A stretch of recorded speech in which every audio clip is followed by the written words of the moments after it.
Hola, ¿qué tal? ¿Cómo estás? Bien, ¿y tú?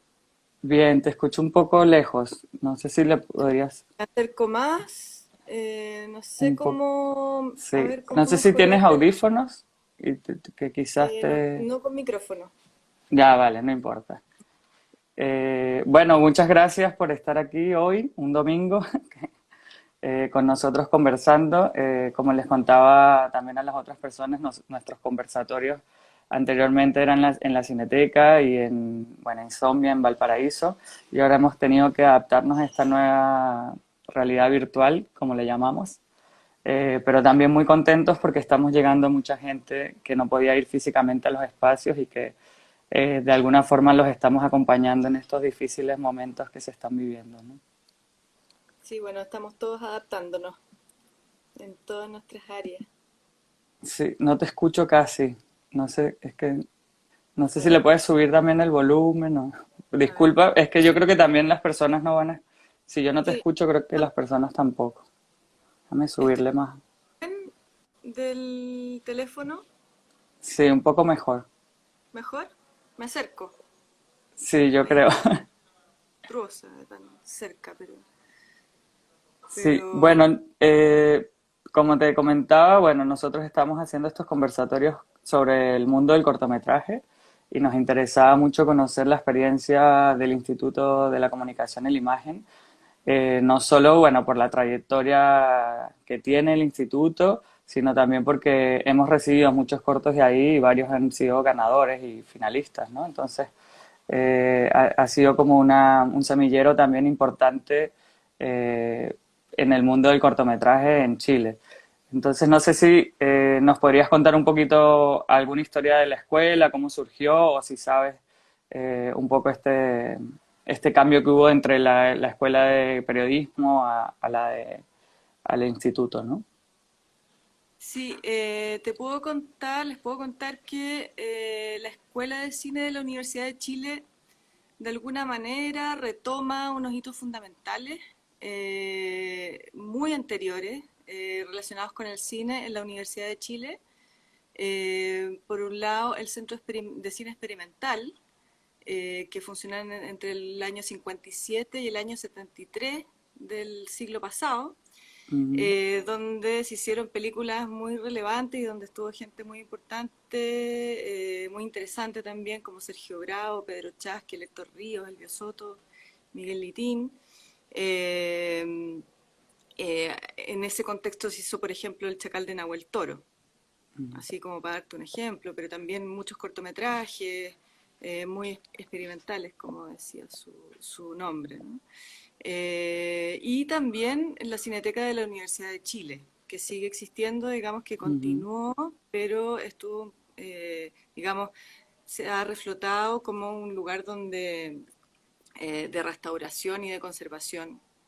Eh, entonces, bueno, pero pasó mucho tiempo entre el 73 y el 2006. El Ujú. 2006, el ICI, que tenía la Escuela de Periodismo, decide, digamos, hace todas las gestiones, imagínate cómo son, digamos, para refundar o fundar esta carrera de cine, porque antes era un centro, no era una Ujú. carrera, era una carrera de pregrado.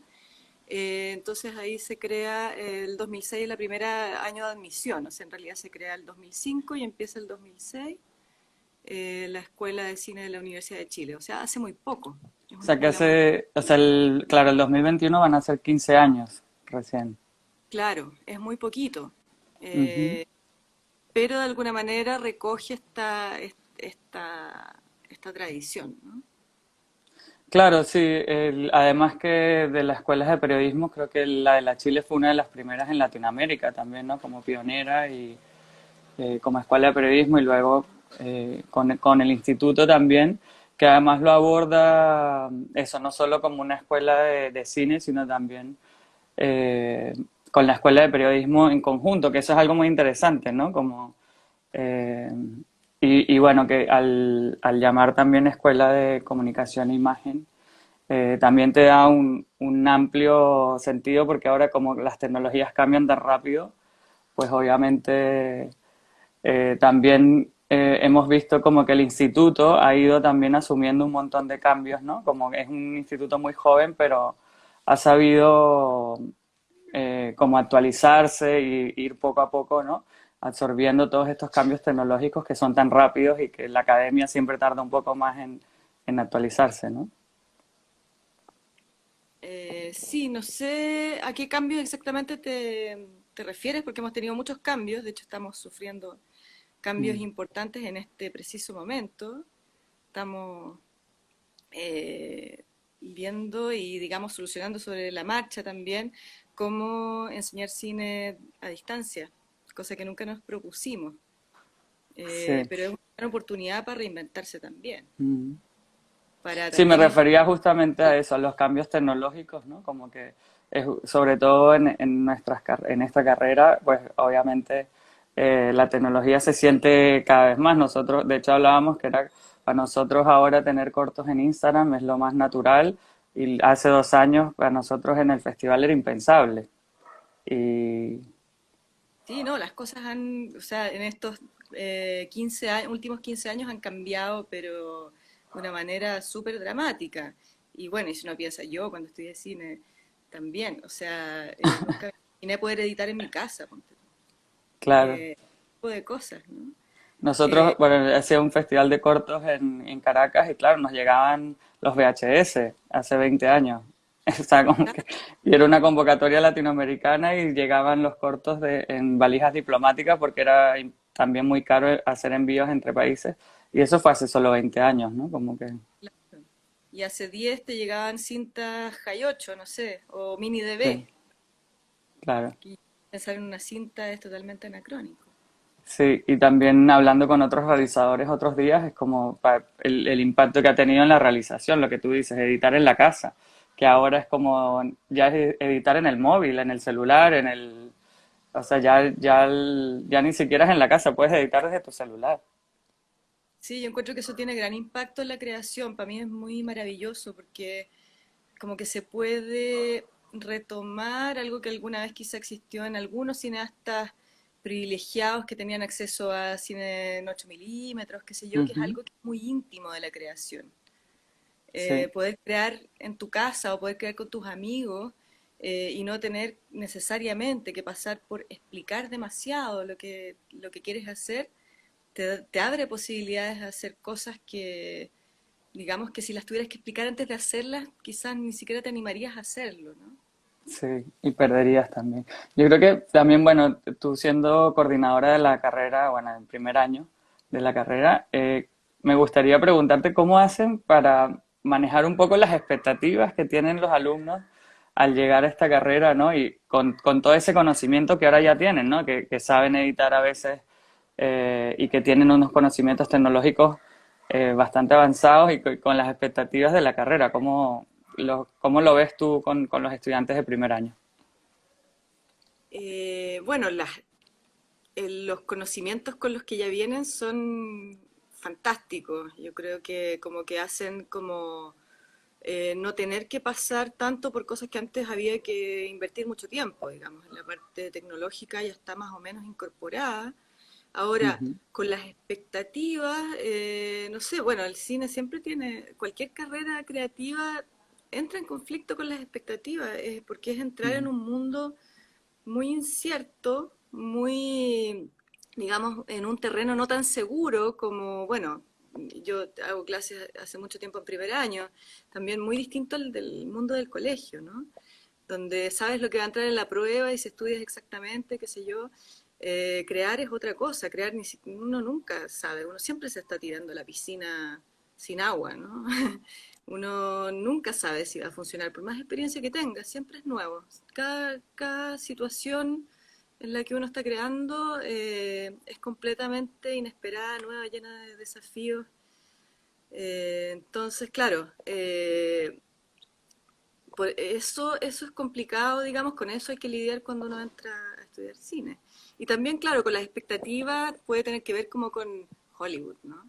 Como con el cine más Ujú. comercial y qué es lo que podemos hacer, qué es lo que se hace en un país chico como este, con poca industria y también yo creo que para manejar esa expectativa hay que encontrarle la gracia también.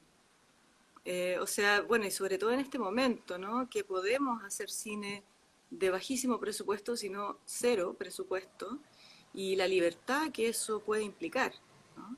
Ujú. Entonces, claro, puede ser medio frustrante para alguien que espera ser, no sé, Avengers, pero puede ser muy liberador también para alguien Mm, que espera entrar al cine desde la creación. ujú. Entonces, bueno, hay que saber cómo encantar con esa gracia, ¿no? De estar medio como en este extremo del mundo.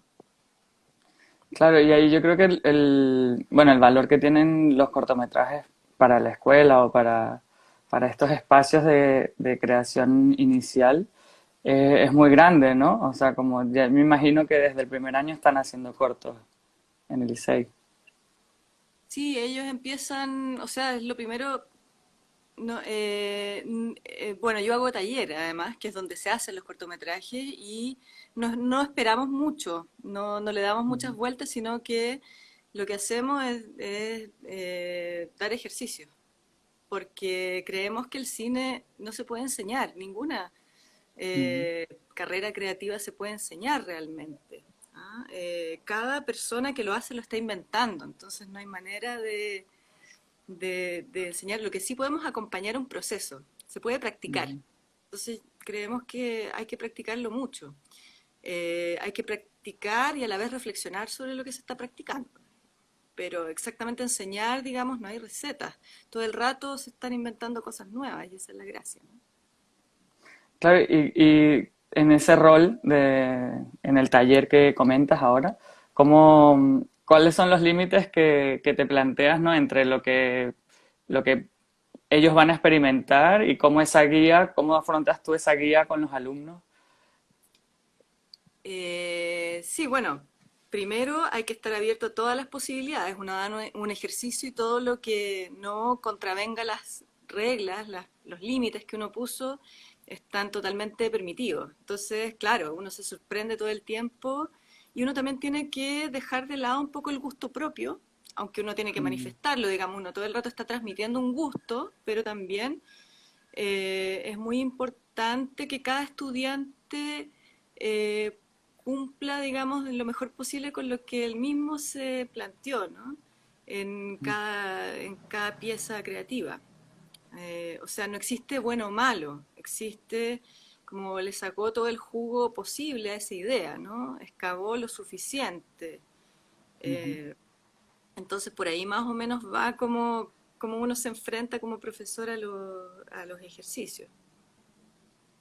Claro, ahí tenemos una pregunta. Dice, ¿las carreras de comunicación en el Licey de la universidad tienen algún enfoque social, político, como de servicio o Eh, denuncia? No, o sea, sí tiene una serie de normas éticas y una misión, digamos, de estar comprometidos eh, digamos, ¿cómo decirlo? Eh, con la libertad éticas, qué sé yo, pero no hay un mandato, digamos, no hay temas Ujú, impuestos de ninguna manera. Eh, no hay una línea editorial, no debería haber, creo yo tampoco. Todos los temas ujú, son válidos y bienvenidos. Sí, por supuesto que hay mucha actividad política en la escuela y eso es muy importante para nosotros también. ujú.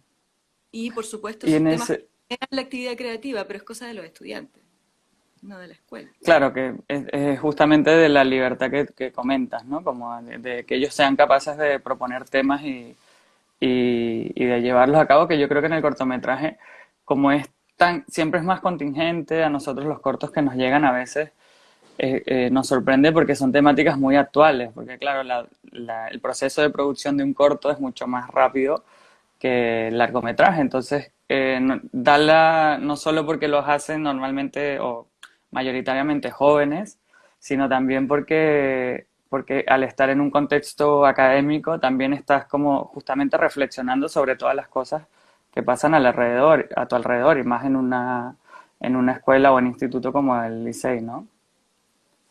Sí, sí, aparecen los temas. Ahora lo interesante es cómo tú presentas una mirada particular sobre ese tema, digamos.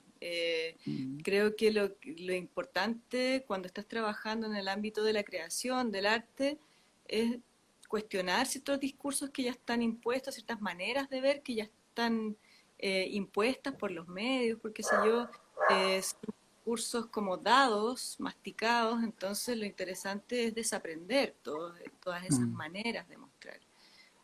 Muy importante cuando uno está aprendiendo, desaprender cosas, ¿no? ujú. Sacarse como todas estas maneras impuestas de contar, de mirar.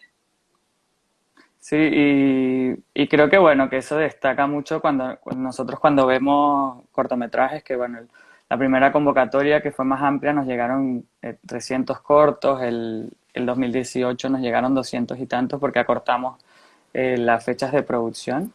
Y sí, es impresionante que al final, y por algo hacemos el festival, es como la calidad con la que los jóvenes están trabajando actualmente, que vemos que cada año también mejora, ¿no? O sea, como lo que decías tú, un poco, no solo en la parte técnica, sino también a nivel de discurso, a nivel de apropiarse de un tema y mostrarlo de una manera muy distinta. Hemos tenido, de verdad, cineastas muy interesantes, como es Ignacio, que va a estar después hablando con nosotros, que estuvo en Cannes y que lo que significa también, bueno, el año pasado, pero en el 2018 tuvimos también un conversatorio eh, con Diego Céspedes de El verano del León Eléctrico. Y claro, como que son cineastas también que ya desde muy jóvenes tienen una mirada muy clara y, y hacen y marcan también una diferencia en su trabajo y es impresionante con lo que hacen con los primeros cortos.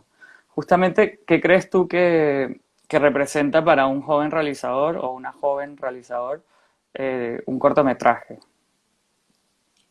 Bueno, es lo que en general hacemos en la escuela, ¿no? Por una cuestión de los estudiantes rara vez hacen largometrajes, a veces hacen un capítulo de una serie, que es lo más largo que hacen, digamos, Ujú, hay una cuestión muy pragmática de infraestructura. Algunos están ensayando para hacer sus largometrajes, eh, pero yo creo que no hay que perder no hay que perder de vista que se trata que los cortometrajes son un lenguaje en sí mismo. ujú, Entonces, bueno, ¿de qué les sirve? Sirve de práctica. O sea, creo que hay que estar haciendo cine para poder hacer cine, ¿no? Entonces nosotros, claro, les ujú, llamamos cortometrajes, pero también les llamamos ejercicios, en el sentido que también hay que estar experimentando y probando cosas nuevas. Entonces, bueno, para algunos ujú, será como una especie de mini largometraje y otros seguirán el camino del cortometraje o de, no sé, o no se fijarán tanto en las duraciones. Pero sí, por supuesto, contar cosas en menos de 30 minutos es distinto que contar en una hora y tanto ujú. o más. Claro, y además también lo que tú hablabas como el cortometraje como lenguaje, y cada vez es como es cada vez más corto. O sea, nosotros, la tendencia que hemos visto en otros festivales también, que ya, bueno, un corto de 30 minutos parece hasta largo.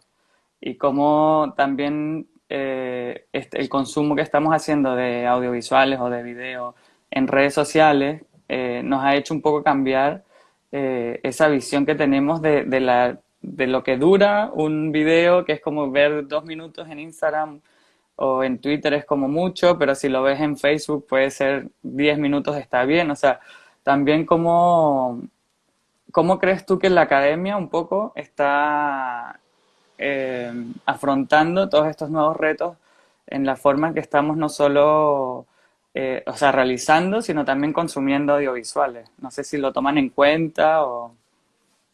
Sí, bueno, nosotros siempre llegamos un poco más tarde. Eso hay que Ujú, tenerlo en cuenta. La academia es algo que está reflexionando, probando cosas, pero también, digamos, se le van presentando estos desafíos. No es que la academia no los conduce, los ujú, mira, prueba cosas en esos ámbitos, pero claro, las redes sociales, la internet han producido como un cambio como en cómo consumimos todo tipo de cosas y en general los contenidos son más cortos. Yo creo que también por eso mismo la escuela de cine y cualquier instancia donde se enseñe cine, donde se transmita el cine más que enseñarlo, es un buen lugar para al revés, para poder mostrar obras más lentas, entre comillas, Ujú, o que estén fuera de los clichés de los medios, ¿no? ujú, Es una posibilidad de mostrar cosas nuevas, cosas viejas, pero que en realidad son nuevas hoy en día. Películas largas, películas lentas, películas donde no hay cortes. En el fondo es ampliar el repertorio, mostrar otras maneras de mirar, porque claro, estamos en un mundo donde todo es más o menos parecido, todos los videos tienen cierto formato, tienen un cierto subtítulo, tienen cierto ritmo.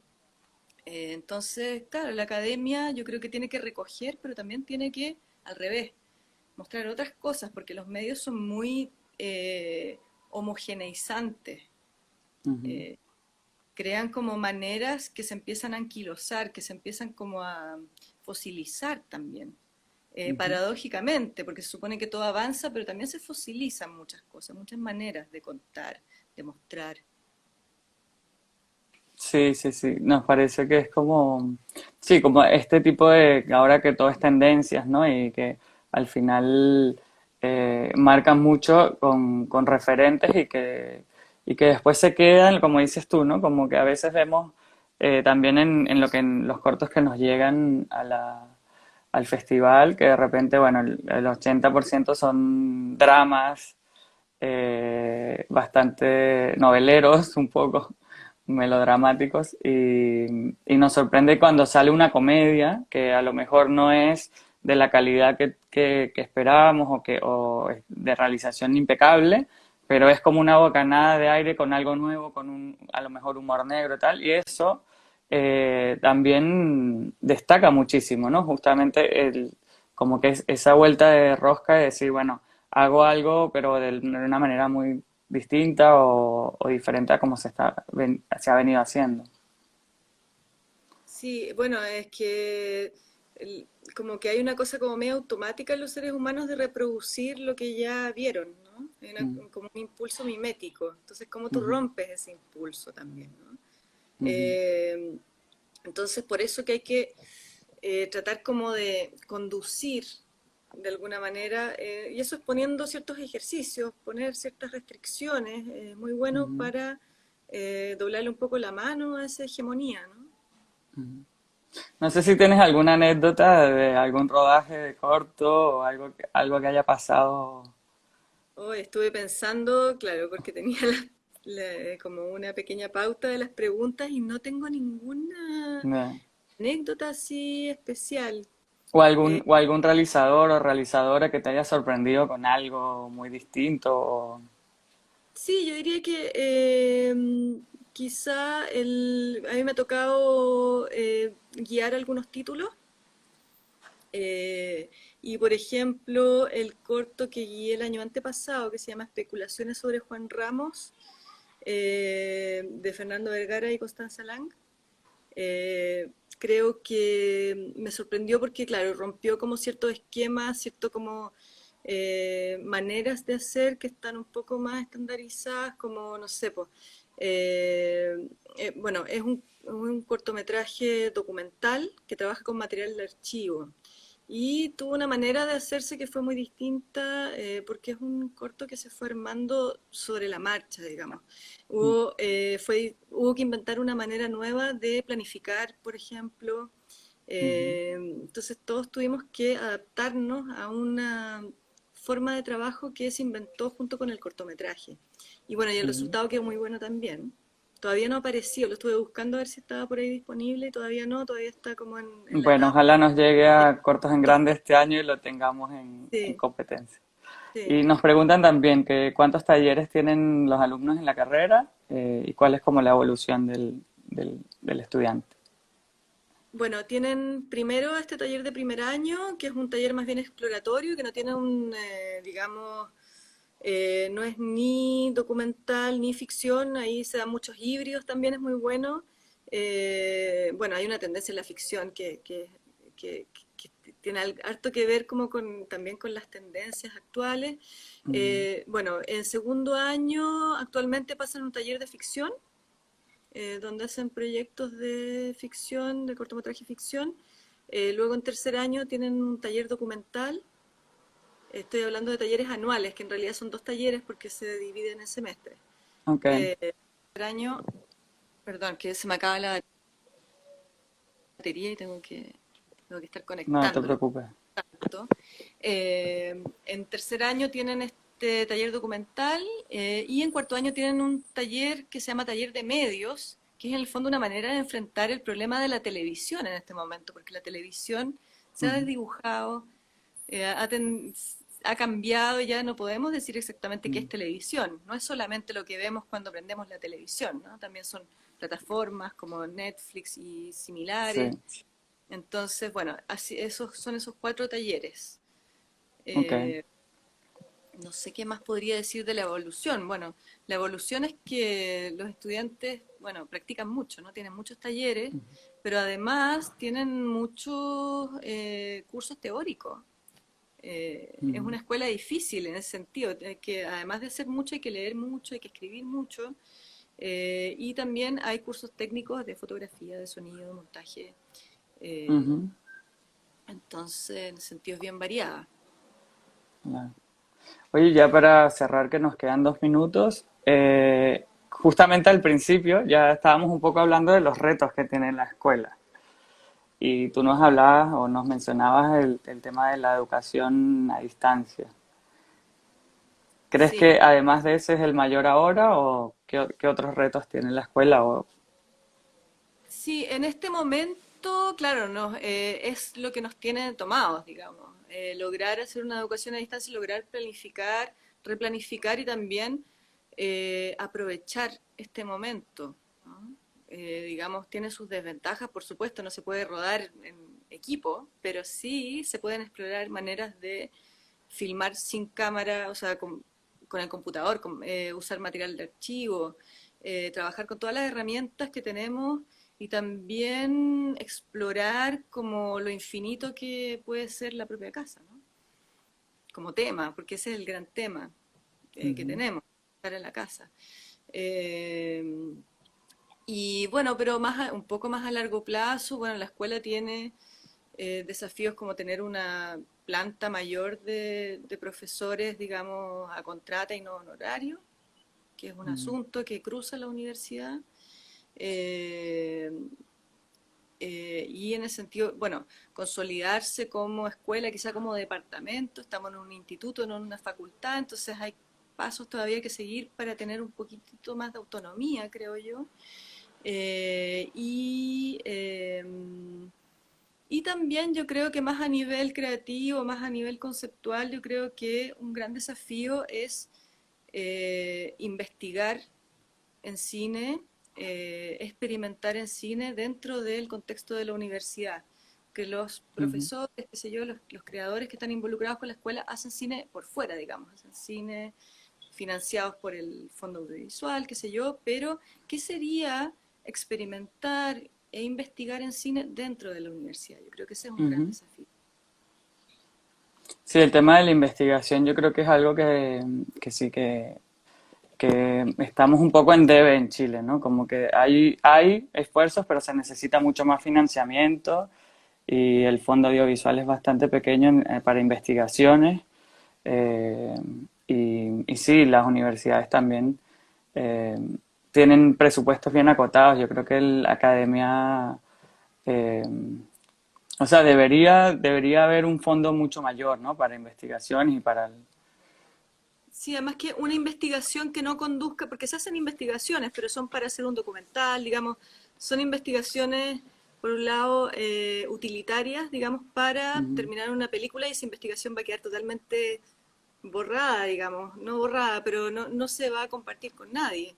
claro, O investigación sobre cine, que son teóricos que ujú, investigan, digamos, que estudian el cine que ya se ha hecho.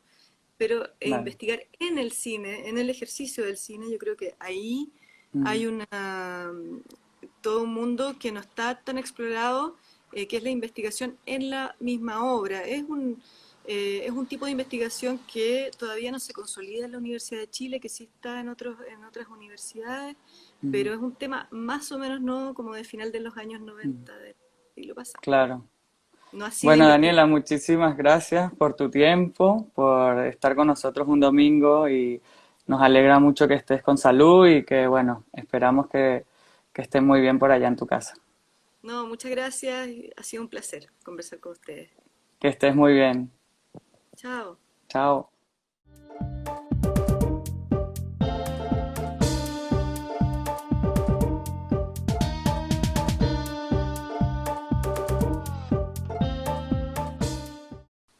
Ignacio, Hola, ¿qué tal? ¿Cómo estás? bien, ¿y tú?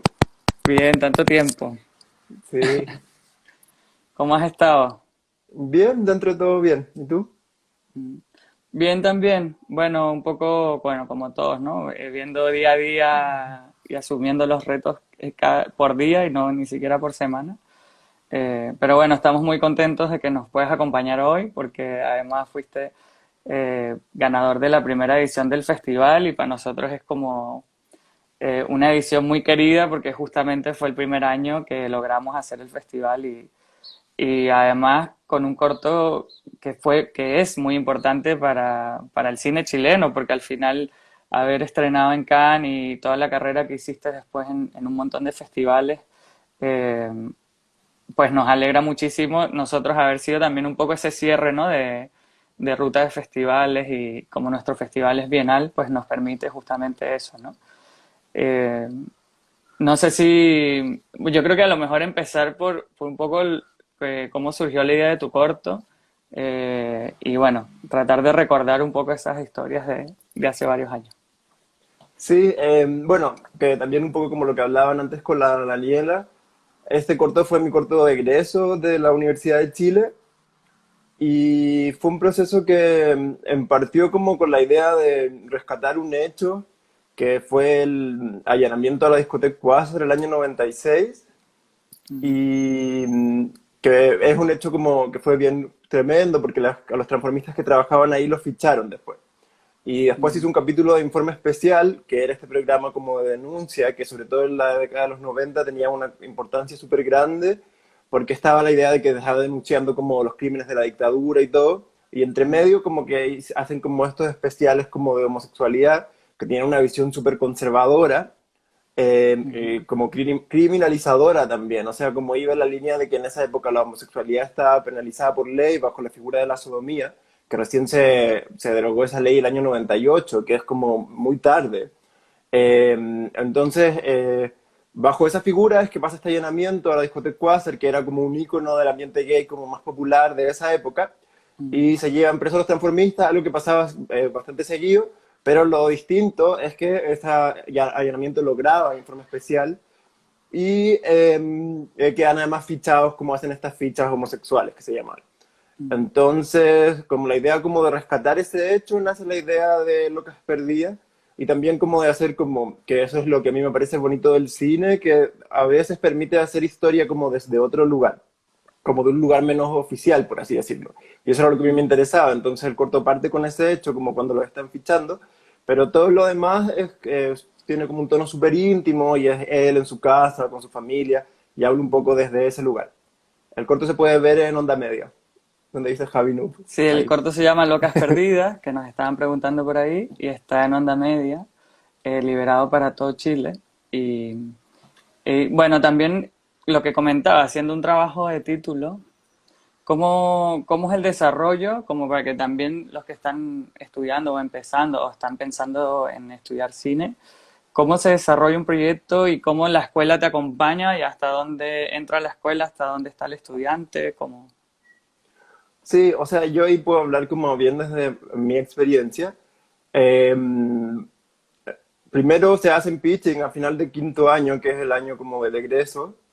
Ahí uno presenta las ideas y se escogen algunas y uno tiene un profesor guía.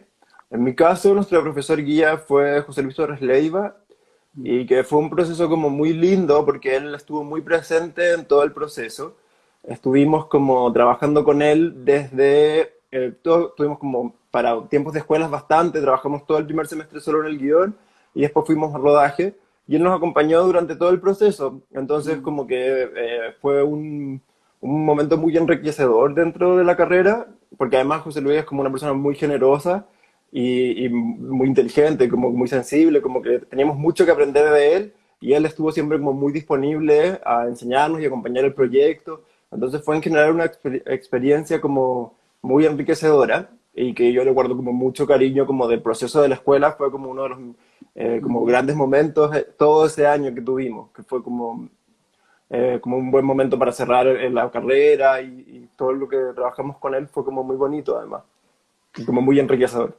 Sí, además, bueno, José Luis es un gran amante de los cortos, ¿no? O sea, él fue jurado de nuestra edición pasada, 2018, y también es como, él sigue haciendo cortos a pesar de hacer largos, y es como un gran amante del formato, del lenguaje, y también, como dices tú, muy generoso. A nosotros en el 2018 nos acompañó en la Cineteca a estrenar su corto que por primera vez se mostraba en Chile después de haber estado en San Sebastián.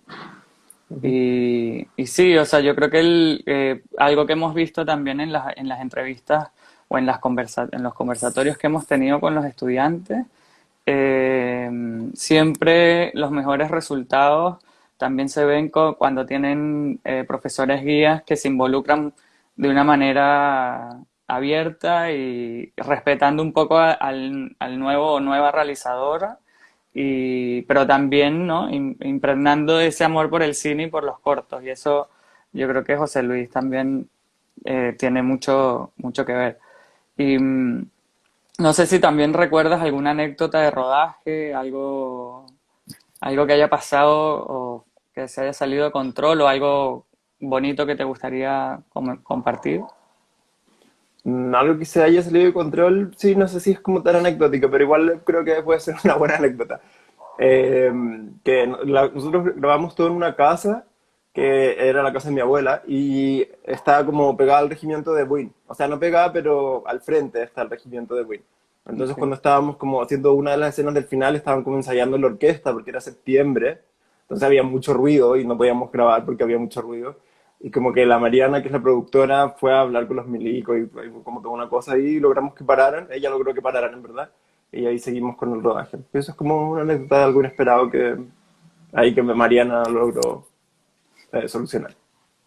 Sí, gran productora Mariana además, y Sí. de esa anécdota también es como, porque al final en quinto año tú terminas haciendo el corto con amigos, si bien te escogen en una sesión de pitching y tu proyecto es seleccionado, ¿cómo se armó el equipo del corto? Eh, bueno, yo con el director de foto, que es Danilo, y la directora de arte, que es la Katy, habíamos trabajado antes en la escuela siempre juntos. Entonces como que seguimos como un camino lógico, que igual es bonito, porque por ejemplo, ahora, esta semana, en la plataforma Play de FIC Valdivia, se va a liberar La Toma, que es el primer corto que yo hice cuando estaba en la escuela, en tercer año, que de hecho ese es el ramo que ahora yo estoy dando como profesor. Y ahí trabajé por primera vez con Danilo y la Katy, que es el director de foto y la directora de arte, y fue como una primera exploración, un lenguaje que seguimos desarrollando después en Locas Perdidas, y que después trabajamos juntos en Enigma, que es la primera película que hicimos juntos. Ujú. Entonces como que todo ese proceso, mirándolo como en retrospectiva, es muy bonito, porque pasa un poco eso que decía la Daniela, que yo creo que la escuela es un lugar como para experimentar, y como que se nos dio esa posibilidad, como a medida que iban pasando los años, de como ir investigando o ir probando en un lenguaje que después seguimos desarrollando hasta que en el fondo hicimos nuestra primera película juntos, y hay como un camino recorrido ahí que es interesante como de ir descubriendo. Ujú. De hecho, por ejemplo, ahora que está el Festival Amor, hay un corto de Aura Sinclair que se llama Adolescencia Violenta, que es súper bueno, y yo fui ayudante de ella cuando estaba estudiando en la escuela, y tenía un corto de un chico que tenía una radio que decía el futuro. Y que, bueno, era como súper divertido, y es bonito ver como el corto que hizo ahora Ujú. tiene mucho de ese primer, yo siento, de ese primer como aproximación que hizo cuando estaba en la escuela. Entonces siento que es bonito como a veces las cosas, sobre todo en la escuela, puede ser que no terminen como quedando tan bien o tan perfectas, pero sí hay como una investigación, un camino hacia algo que siento que está súper bueno, y siento que eso es lo que hay que aprovechar como en la escuela. Por ejemplo, yo lo primero que hice cuando estaba estudiando fue un corto documental que se trataba de una peluquera que yo había conocido que hacía vestidos de pelo. Y era muy divertido y fue como un proceso muy lindo de investigación y fue raro igual, el resultado fue extraño, no quedó tan bien como hubiese esperado, pero eso yo siento que me marcó mucho después en todo lo que hice después, como que igual después de esa Mm, experiencia, como media truncada por así decirlo, me quedó después como que hay una búsqueda que después seguía haciendo en todos mis otros trabajos después. Entonces siento que la mm. escuela igual tiene como esa linda oportunidad de ir investigando y probando cosas, y es bonito ver como ese paso también. Sí, además como lo que dices tú, ¿no? Como cada realizador va encontrando un poco su estilo, los temas que quiere tocar o justamente hasta temas o cosas estéticas como lo que nombras tú, ¿no? Esa relación con la peluquería quizás también te permitió relacionarte con otro tipo de materiales o estéticas que ya además yo creo que tu corto impresionó mucho internacionalmente, no solo en el Festival de Cannes, sino en todos los que estuvieron. Eh, Porque justamente decías tú que era un momento difícil en Chile donde se estigmatizaba un poco la homosexualidad. Hace pocos días estaba viendo el documental de Renate Costa, que se llama Cuchara de Palo. Y yo viendo el documental me acordaba un poco de tu corto, ¿no? Porque era, bueno, una historia un poco similar, donde los homosexuales eran perseguidos y los metían presos y de alguna forma sacaban unas listas que a lo mejor no era en televisión, pero era el mismo, la lista la compartían con la gente y era la forma de perseguirlos y de estigmatizarlos. Entonces, ¿qué crees tú que fue lo que gustó o no gustó, pero lo que llamó la atención de tu corto afuera de Chile?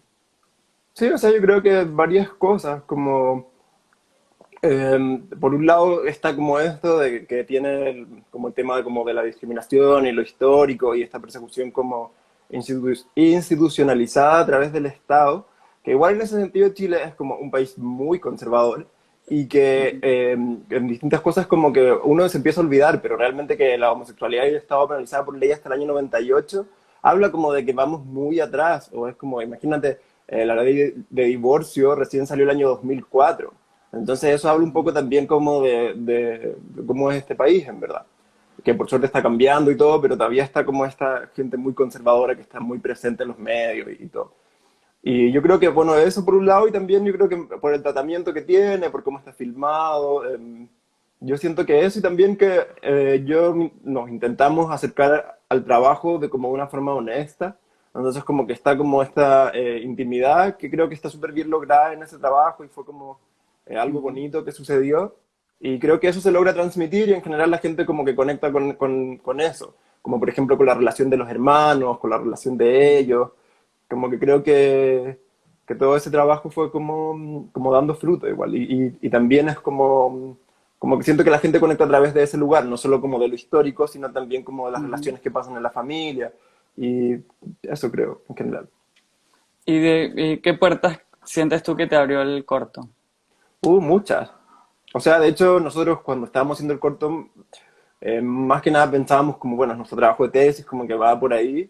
Y todo lo que vino después fue como una sorpresa y como algo, como no teníamos ese nivel de expectativas cuando lo estábamos haciendo. Mm, O sea, quizás sí, pero no sé si tanto. Y después todo lo que pasó fue como sorpresivo y bonito y nos abrió muchas puertas. O sea, a mí como director y a todo el equipo, o sea, a la Mariana y a los demás también. Porque en el fondo, gracias a eso después pudimos hacer la película, que fue un proceso que el desarrollo se dio de una forma súper rápida y yo creo que en general eso fue por lo que pasó con Lucas Perdía. O sea, mm, yo empecé a trabajar el proyecto de Enigma cuando estábamos en Cannes casi, o sea, como justo después partió el desarrollo y después el rodaje fue 2 años después. Nos demoramos mm, como 1 año y medio en conseguir los fondos, que no es súper poco, en verdad. Entonces, como que realmente sirvió mucho, como porque un corto en ese sentido era como nuestra carta de presentación. Entonces, claro, mm. como habíamos tenido todo esto, y además que la película iba como en la misma línea del corto. Entonces nos sirvió mucho, como ayudó mucho en lo que venía después, todo lo que pasó y el camino. ¿Y qué piensas tú que representan los festivales en ese camino para un corto? Encuentro que mucho, como yo en general tengo mucho cariño a los festivales de cine, y no a los grandes, o sea, los grandes obviamente ayudan porque es como una super vitrina y todo, y de hecho, bueno, en esa sección que nosotros estábamos de Cannes era súper bonita porque como son todos estudiantes, como cortos de estudiantes, uno como que se da como esa idea, ese espacio como de compartir en el cine, como de conocer a los otros Mm. realizadores, de ver las otras ideas, y como de compartir y todo eso que es súper bonito. Y está, esa sección de Cannes está como hecha un poco para eso, que es súper bueno. Pero después, claro, en el fondo después de los festivales más grandes como que no se trata tanto del cine, en un punto a veces se trata como de otras cosas, como de que hay negocio y no sé qué. Sin embargo, hay un montón de festivales más pequeños, tanto en Chile como en los otros países, que sí se tratan del cine y es súper bonito porque son ventanas tanto para los cortos y los largos, más para los cortos Mm. igual, de mostrar, de conversar con la gente, de que se genere como esta como cierta comunidad a través de las películas, que es muy bonito. A mí me encanta cuando como ir a esos festivales que son más chicos y que se genera como todo un tema a través de las películas y que son estas ventanas de exhibición para Mm. trabajos que si no, no están como tanto, es más difícil acceder a ellos. Entonces, como que en ese sentido yo creo que los festivales ayudan mucho y son como una instancia muy linda, a mi juicio. Oye, bueno, no tanto como quizás realizador, pero ahora sí viviéndolo como profesor, esta nueva etapa como profe, ¿qué crees tú que son los retos actuales de hacer un corto? Porque ya pasó un poco el tema eso, de los materiales, ahora todo es digital y se pensaría que es mucho más sencillo o que es tomar la cámara y ya, pero ¿cuál crees tú, según la experiencia que has tenido también con los alumnos, que son los retos actuales de hacer un corto? Sí, bueno, o sea, igual sobre los materiales, por ejemplo, yo llegué, o sea, yo empecé a estudiar cine en un momento que ya era la era como digital, por así decirlo. Yo creo que no me imagino filmando en otro momento, creo que hubiese sido completamente distinto. Y también quizás yo no habría hecho cine si hubiese nacido anterior, como en un periodo más atrás, yo creo, no sé. Porque también mi aproximación al cine viene mucho desde la universidad, Mm. como... y también eso porque estaba la carrera de cine, antes no existían, o sea, estuvieron cerradas mucho tiempo las escuelas de cine, entonces quizás si no hubiese sido por eso yo no me hubiese dedicado al cine, yo creo, Mm. si hubiese estado en otro momento, o quizás sí, no sé, pero como que a veces lo pienso y me entra esa duda. Eh, Creo que bueno, ahora hay un momento muy particular que es con lo que, todo, con lo que está pasando como de la pandemia y también lo que sucedió con el estallido, que está como esta como contexto como de urgencia o como de algo extraño que está pasando, de cosas que están cambiando, entonces como por ejemplo, me parecía muy interesante lo que sucedió en el estallido, por ejemplo, que creo que, si no me equivoco, Iván Pinto escribió un poco sobre eso, o no, de la Cineteca escribió, creo que Luis Horta, que escribió sobre cómo empezó a cambiar como esta idea de que ya no importaba tanto el autor como el material audiovisual que se generó, sino que era algo como súper instantáneo, que tenía como un carácter de denuncia súper claro, y cómo Ujú. eso en el fondo se volvía viral y ahí como que empieza a haber como un cambio en el lenguaje audiovisual por la urgencia de la situación que estaba pasando, que es súper interesante y complejo igual, yo creo. Como, porque es un momento donde todo, donde está cambiando todo y por ejemplo, como que me parecía súper interesante ese momento como de cambio, como, porque por ejemplo cuando pasó el estallido yo estaba viviendo en Berlín. Viví como las Mm. primeras semanas, después tenía planeado ir a Chile en noviembre, entonces como que las primeras semanas del estallido yo no estaba acá, entonces lo vivimos todo como a través de los teléfonos, como viendo como Mm. Instagram, y fue muy, como, o sea, ahora viéndolo como en perspectiva, pensar como el cambio que había de ver Instagram, por ejemplo, que pasó un momento de que todas las historias que te salían eran como contenido violento, y uno como de ver, y como que ya Instagram dejaba de ser como de ver selfies y de comida o lo que sea, y Mm. por una herramienta como de difusión, de denuncia súper importante, Sí. y como que cambió todo, y eso es un cambio de lenguaje audiovisual, como que hay algo súper como importante, urgente que está pasando, que está Ujú. cambiando, y eso también como que lleva como realizadores también como a enfrentarse a eso también. Yo creo que eso es como uno de los principales desafíos. Yo no estaba haciendo clase el año pasado, pero por ejemplo fui comisión de un curso que estaba haciendo la Pepa San Martín en la Católica, que ellos no pudieron filmar el año pasado y filmaron ahora. Entonces algunos tenían que ver con el estallido, otros no, y fue interesante también ver cómo se enfrentaron a eso. Ellos estudiando y eso sucediendo al mismo tiempo, como que creo que, y con la pandemia me pasa, creo que pasa lo mismo, como que estamos en un momento súper como particular, entonces creo que también eso Único. los enfrenta a ellos como realizadores. Sí, a mí me pasa que, claro, lo que tú nombras, ¿no? Que es un poco ya hay una co-creación a través de las redes sociales, donde ya los realizadores quizás ni siquiera han estudiado cine, pero hay unos archivos y unos registros que van a ser muy interesantes, sobre todo en los próximos años, ¿no? Y por eso nosotros, por ejemplo, en el festival decidimos hacer dos muestras especiales para este año, que son videos de máximo 5 minutos sobre el tema del estallido social, que es la muestra de dignidad, y otro sobre la pandemia, que es la muestra de distanciamiento. Justamente como nuestro festival es bienal, tampoco queremos esperar 2 años para tener. Y creemos que ahora la gente está tan activa registrando y haciendo estos contenidos para redes sociales, que justamente lo que queremos es hacer un poco conocer lo que se grabó o lo que se ha registrado desde octubre pasado hasta ahora, y ver qué ha hecho la gente, ¿no? ¿Qué tipo de registros tienen? Pueden haber sido hechos con un celular, pueden estar editados también con celulares. No tiene que ser una gran película, sino justamente un registro que va a ser muy valioso, no solo ahora, sino de aquí en adelante. Sí, de hecho hay una que me acordaba justo ayer, no me acuerdo a propósito de qué, que hubo una iniciativa que está en internet, que no recuerdo si se llama, es como el mapa o algo así, no me acuerdo el nombre, pero que es algo muy bonito que hicieron, que buscaban como los videos que se habían vuelto más virales de los momentos del estallido y buscaban a los protagonistas y los entrevistaban y contaban la historia de lo que había pasado. Entonces, por ejemplo, estaba la niña, yo me acuerdo que el primer video, como la primera imagen que se hizo muy viral, fue una chica que le dispararon en las piernas, entonces estaba como con unos shorts y estaba como esta imagen de unas piernas de una chica ensangrentada en una estación en la estación central. Eso, porque era como la primera imagen de una persona ensangrentada por un disparo que se veía como en mucho tiempo y que se hacía viral. Y eso me acuerdo que fue una de las primeras imágenes. Y claro, después con todo lo que pasó después, como que se pierde de vista como eso que sucedió y entrevistaban a la chica, ella hablaba, contaba lo que había pasado. Y así como en general con todos los videos que uno había visto mucho, que habían sido muy virales, buscaban a las personas y las entrevistaban y contaban su historia. Entonces como que creo que ese tipo de cosas, por ejemplo, que es como un paso siguiente, se vuelven muy interesantes y como muy importante de hacer, como ese rescate y como de pasar de una imagen, porque muchos videos son como una historia de Instagram, que son 30 segundos, no sé, como algo muy corto, y también una esta como, se vuelve como viral, que eso también me parece bonito de internet, es que se pierde el autor, o sea, se graba algo y nadie sabe quién lo grabó, y entonces es bonito como hacer el ejercicio de volver, encontrar a esa persona y como darle más contexto a esa situación. Y es como que esa iniciativa es muy, muy linda, ¿no? No me acuerdo bien cómo se llamaba, pero debe estar, o sea, buscarla en internet debe ser fácil.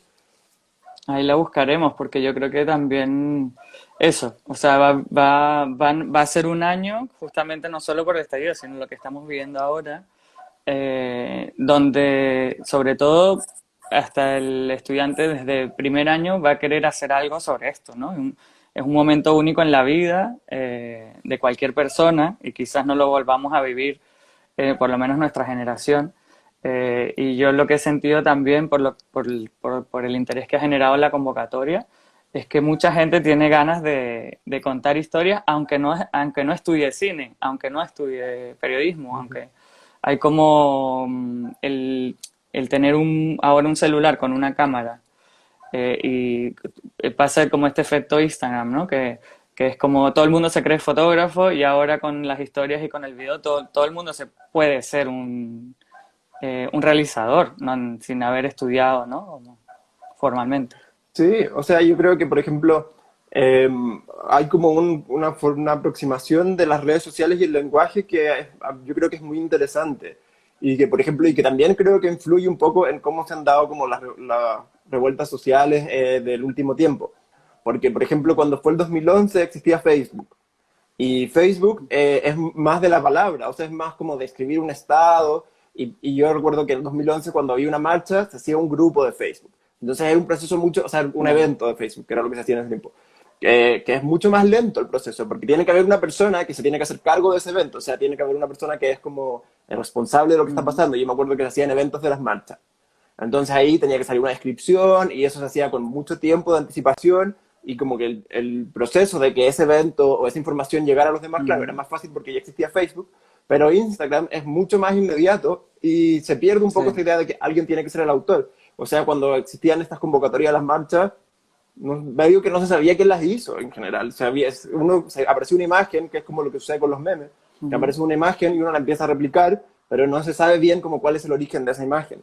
Entonces eso en el fondo claro. ayuda a que sea todo mucho más inmediato y ahora el lenguaje en el fondo ya Facebook está como muy en retirada en general. El lenguaje Ujú. como que ya es Instagram y ni siquiera es TikTok. Y TikTok lo interesante que tiene es que ya son videos, entonces también es como que se pasa de la imagen estática solo a la imagen como filmada. Entonces un Sí, cambio también en la forma de comunicarse que es a través de la imagen.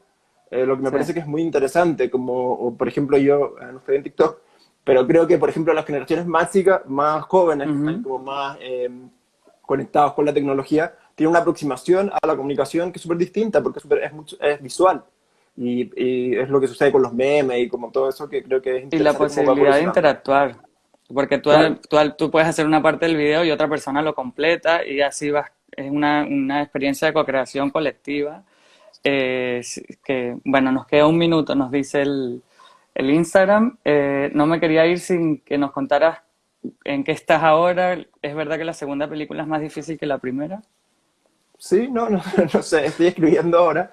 De hecho, bueno, como que entré en un proceso de escritura ahora con la pandemia, igual estaba escribiendo justo antes, y esto me ayudó un poco como a estar más concentrado en eso. Estoy recién como en una parte muy inicial del proceso, entonces no sabría Mm, decirte si es más difícil o más fácil todavía. Igual yo creo que vale. siempre como que está la experiencia de lo que ya pasó, que igual eso, obviamente yo sí creo que todos los proyectos son distintos uno de otro, pero igual ya uno más o menos te imaginas el camino porque ya lo hiciste una vez. Entonces en ese Claro. sentido, claro, ha sido, no sé si más fácil, pero como que está un poco una seguridad de tener Bueno, claro algo que ya pasó. bueno, nos quedan 2 segundos. Muchas gracias, Ignacio.